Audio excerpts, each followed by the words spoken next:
This video is going to be a film study look at Nate Wiggins' debut in a Baltimore Ravens uniform. It's pretty clear that he was not just a better athlete than a lot of the guys he was facing on Friday night for the Eagles, but he's also very confident and smooth in his transitions, extremely athletic, as advertised, if you ask me. We'll also take a look at some plays from JAD and Pepe Williams, among others. I thought Wiggins was as impressive as everyone is talking about him being. Very good timing on his challenges. Clearly, we're all worried that he's injured for a longer period of time than we would like. As I record this, it's Saturday afternoon after 1 p.m., and we haven't heard anything. Live speed, the play looked kind of innocuous, but on the play, the 3rd and 6, where he gets hurt in the third quarter, you can see how athletic he is. He's not just quick in his movements, but quick in his recognition. I'll show the touchdown, what I call a cheat play to the running back, Will Shipley, in the second quarter. Great recognition generally by Wiggins, especially dealing with outside wide receivers. A guy who I think provides the ability to play man and zone, even though in most of these cut-ups you're going to see him play man. So we'll go through a significant amount of film here. This first one will be first possession, first play of the game. In fact, 11 personnel. Eagles almost in 11 personnel the entire time. Someone's got to be the force player here on this bubble to number 3. You got the tight end to the backside. Johnny Wilson is the slot receiver here, I believe. So you're talking about a large player who's able to block a nickel defensive back, quite well. Ravens have corner and safety down to the boundary where you only had one tight end, and as such, they end up being outflanked to the top side. Wiggins able to turn his hips, put his foot in the ground, come downhill, get involved in the tackle, along with, I think that's Chris Board, who got hurt later on. First possession here, this is going to be his first pass defense. 11 personnel, Pro Twins B. He's got Johnny Wilson up to the top. Johnny Wilson's like 6'6", 6'7". So I really like this game film for Wiggins because he's dealing with some smaller, quicker guys, John Ross, and then larger receivers like Johnny Wilson, really a tight end size guy. Super confident when he was dealing with Wilson. I'm talking about Wiggins. Why is he so confident? Well, he knew he wasn't going to get beat deep. So that allows him to be stuck to a guy like Wilson. So you may say, well, coach, is that advantage going to be retained against starting caliber wide receivers? A lot of them, yes. He's going to be faster than those guys. So he will have that. This is man-free, by the way. 4-man rush, kind of vanilla by the Ravens. 4-man rush, man across the board. And then low hole dropper, middle of the field, free safety. So your typical 4-man rush, man-free, a variation. Wiggins blanket in the outside guy. I thought JAD played well for the most part on Friday night. Also, we will take a look at a couple of his coverage snaps here. Still, first possession. I think this is the 3rd down, 3rd and 7, 3rd and 8. Wiggins playing man against John Ross. Yeah, you'd like to see him be able to turn his back. Rod Woodson covered it extremely well, if you ask me, on the Ravens broadcast. But stride for stride with Ross, who's super fast as well. 4'2", 4'3" guy along with Wiggins. There aren't going to be too many guys that Wiggins faces that will be able to just run away from him.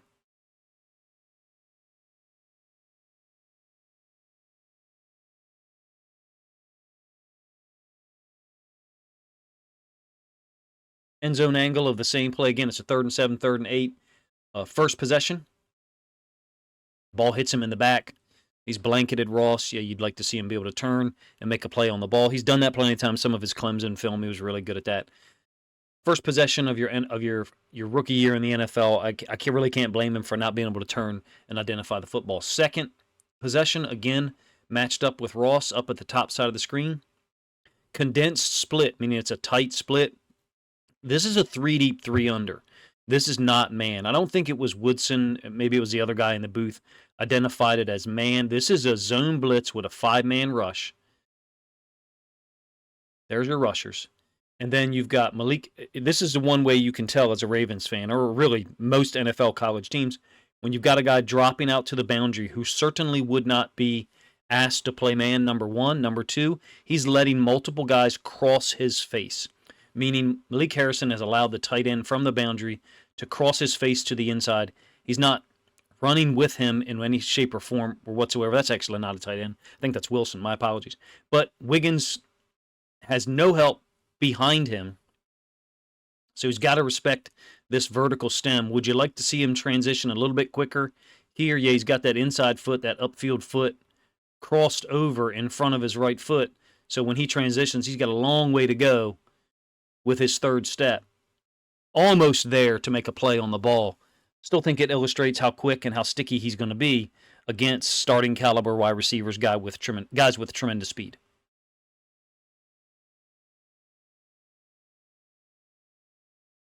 It's a long throw by Kenny Pickett, who was involved in a lot of downfield throws against the Ravens in previous years. And in this case, when he was challenged downfield against Wiggins and even against JAD a couple of times, our DBs were up to the task. This is second possession still. 1st and 10 at the 22. So we've gone cowboy here. Cowboy for us in our terminology was both corners on the same side. It's a 12 personnel grouping with a B running back away from the two tight ends. Wiggins is over here on Wilson, and then JAD down here at the bottom side on John Ross. I keep wanting to say Josh Ross. But you can see there's definitely a run blocking scheme up here to the top side. So Pickett has the ability to give the football there. I think he's probably reading Trenton Simpson here. I'll do a Trenton Simpson video a little bit later today. Got a lot of stuff going on, but I wanted to get this one done first. Actually, I've recorded part of the Trenton Simpson video. The film for him was a lot more gray, meaning there was some good and some bad. The stuff for Wiggins was primarily almost all good, so this was going to be a straightforward recording for me that I could get done in one sitting.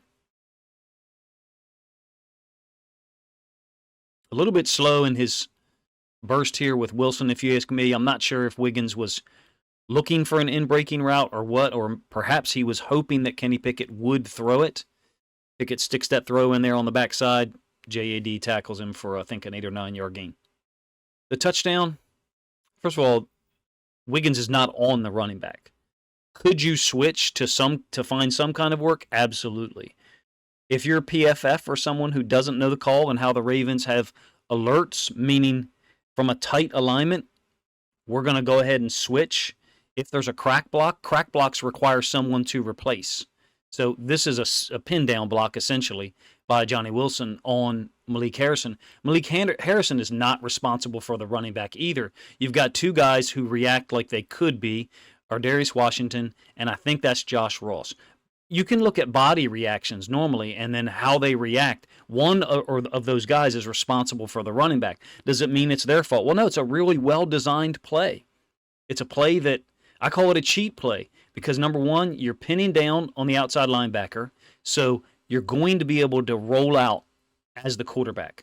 Some people do this a multitude of ways. Some people will sling with the corner and then have the frontside inside linebacker run out to the flats. I'm not a huge fan of that. Some people will have the corner basically crack replace. Crack, pin down concept, same thing. You're pinning the outside linebacker or someone to the inside, and now you are going to replace that space, meaning whatever shows up there, you take it, even though you were responsible for Johnny Wilson. Do I think that Wiggins can cover that play? Yes. Would I coach my kid on a crack replace to look for work there? Yes. So I think he's a little slower in reacting here.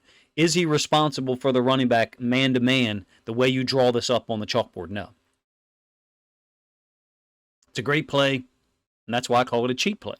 Because in some of these situations, you've got 12 personnel, so we don't have a nickel defender on the field. In some of these situations, it's virtually impossible to defend the way that it's drawn up on the whiteboard. Someone has to switch, or whoever is responsible for the running back, whether it's Ardarius Washington or Josh Ross, who for a moment appears to be calling something. But this is where I kind of get a little negative with rating services. We have no idea what the Ravens' check is or their alert compared to other teams. We know what's drawn up on the board when it's a man situation against 11 personnel or even a man situation against 12 personnel. Could it be defended better across the board? Absolutely. Third possession. This is going to be a scramble by Pickett. I mistakenly thought that Josh Ross was lined up at outside linebacker. He's actually here on a blitz, kind of like a delayed blitz in this empty set. A route that's been run against the Ravens for the better part of, I guess, 4 years now, either by a tight end or a slot receiver. Kind of like this little out and then up. It's really slow. I think it's C.J. Uzuma, who used to play for the Bengals, who've hit the Ravens on this twice. But this is where the Ravens are dropping out one outside linebacker, Evans, onto the hash. And then Trenton Simpson is getting a KO here, or KD, whatever you want to call it. Wiggins is extremely confident at the bottom. Again, dealing with, I believe, Johnny Wilson. Hopefully I haven't misidentified him. I think you've got basically one of the versions of cover 3 that the Ravens play that looks a little bit crazy from a pre-snap alignment to how they get there, because you've got a switch between Evans and Trenton Simpson, essentially, and then a field-size safety dropping down to the hash. Whatever you call it in the terminology you're aware of, if you pause the screen at a particular time, where I did a moment ago and then drew on it, it certainly looks like a cover 3 to me. As an aside, Tavius Robinson seemed quite active at times. This is a 2nd and 17 after a penalty. And you've got trips. I think we're playing a version of 2 read here. Some people call it trap.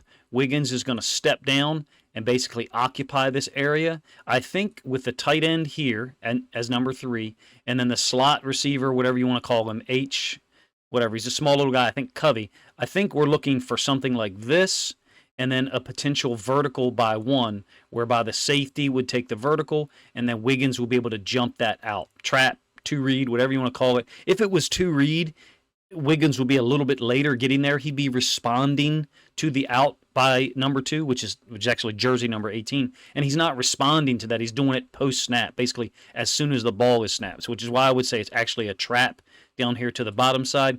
True split field coverage, because you don't have a trap here by the boundary side corner up top.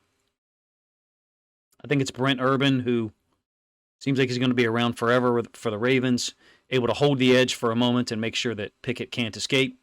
Ends up as a throwaway. 3rd and 17.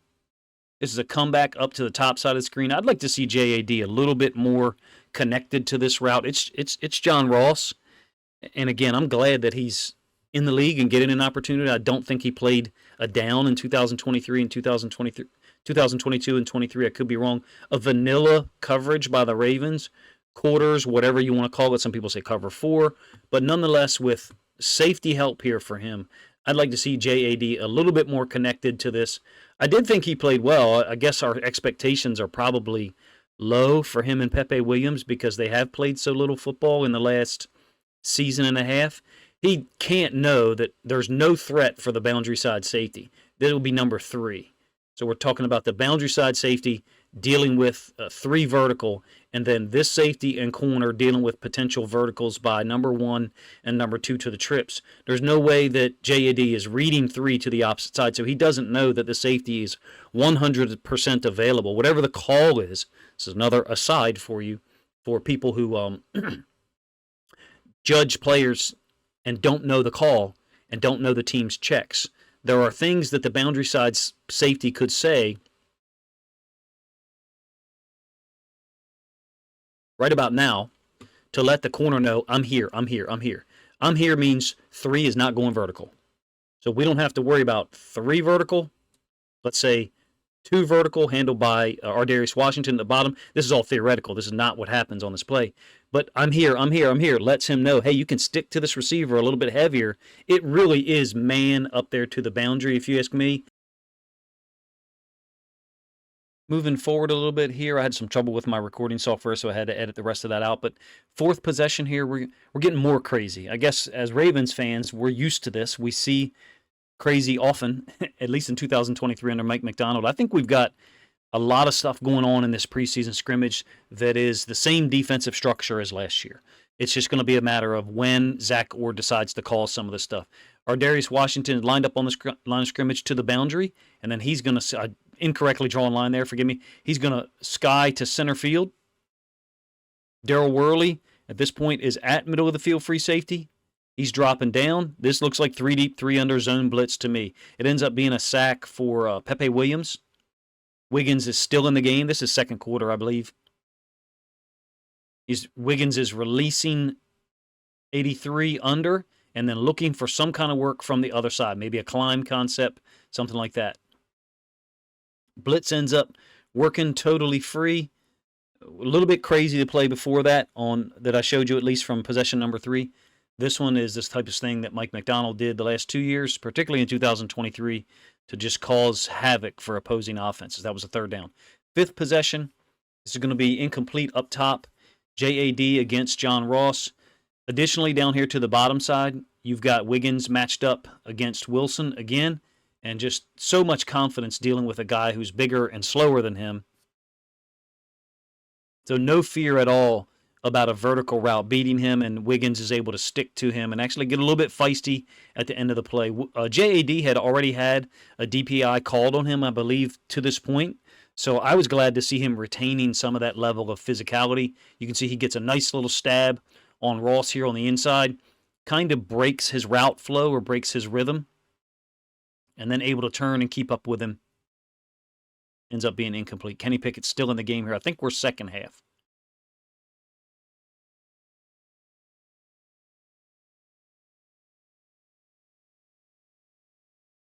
Kind of a chip delay here by the tight end. Wiggins down here at the bottom of the screen. On the left, again, JAD up top to the right. Pepe as the nickel to the field. So it's 11 personnel as it was pretty much all game. Pepe is sitting here, I think, waiting for the tight end, but he's staying high, meaning it's a 3rd and 10. I'm not going to go ahead and give up leverage and vacate my area and be too tight here, leaving one of my other teammates potentially to be man-to-man in some of this space. Wiggins turning and going. He's super confident dealing with some of these vertical routes. It looked like he had missed with his punch on Wilson initially, and that's how Wilson got behind him. 6th possession, this will be the one where he gets hurt on. It's a 3rd and 6. I think you've got quarter, half here, what a lot of people call cover 6. JAD is stuck to the tight end down here at the bottom side screen. Great reaction by Wiggins, who it looks like didn't realize that something was hurting until almost getting over to the sideline. You can see he's released one inside. Your typical hook to curl drop by the inside linebacker Simpson. Deep halves. I think you've got 2 potential deep defenders here. Quarter, half is what I would call it, with Pepe Williams, the nickel, pushing into the flat. Again, it's a 3rd and 6, so you'll see that nobody at the second level is behind the sticks. They're all at the sticks. The line to gain is the positive 49, and waiting to react and burst downhill. As advertised, Wiggins athletically is able to run with people, be sticky, and when he has a read, when he sees something to come downhill on, I think he's got tremendous burst. This is easy because it's the running back into the flats, but he finishes violently. I didn't see any evidence there of him feeling like he was injured, but obviously he was. As I record this, I had to edit it. Like I said, no indication yet, no word about the injury status. To me, I thought it was a collarbone type thing, but you certainly could be looking at a shoulder as well. You guys let me know what you thought, not just of Wiggins' play, his debut in a Ravens uniform, at least his debut in a game situation, but also JAD and Pepe. I thought they both individually looked competent. It's still going to be difficult for them to get on the field with the Ravens signing Eddie Jackson, with Arthur Millette coming back. Of course, he's now injured and out for a while. It's a deep and stacked defensive secondary, if you ask me. We've got a lot of options, almost maybe better cover guys than we perhaps had last year at certain times. I thought Wiggins was incredibly impressive. Kenny Pickett going after him early was really cool. I want to say thank you to the Eagles, because as Ravens fans, we got to see what I think the coaching staff and other players had seen already in training camp. And for me, I don't need to see him anymore in the preseason, for real. After what we've got so far, he's going to be injured probably or out for next week at least. And week 3, if he was to be questionable or probable, to me it makes no sense to play him at that point. Hopefully it's not a serious injury, and we're just talking about deciding when he comes back in the regular season. Appreciate you guys' time. If you think other Ravens fans would enjoy this film study breakdown of Nate Wiggins' play with a lesser focus on JAD and Pepe Williams, then please consider grabbing a link to this video, sharing it out on social media to help this content get more reach. I will have a Trenton Simpson video out later Saturday evening or perhaps early Sunday. Appreciate you guys' time.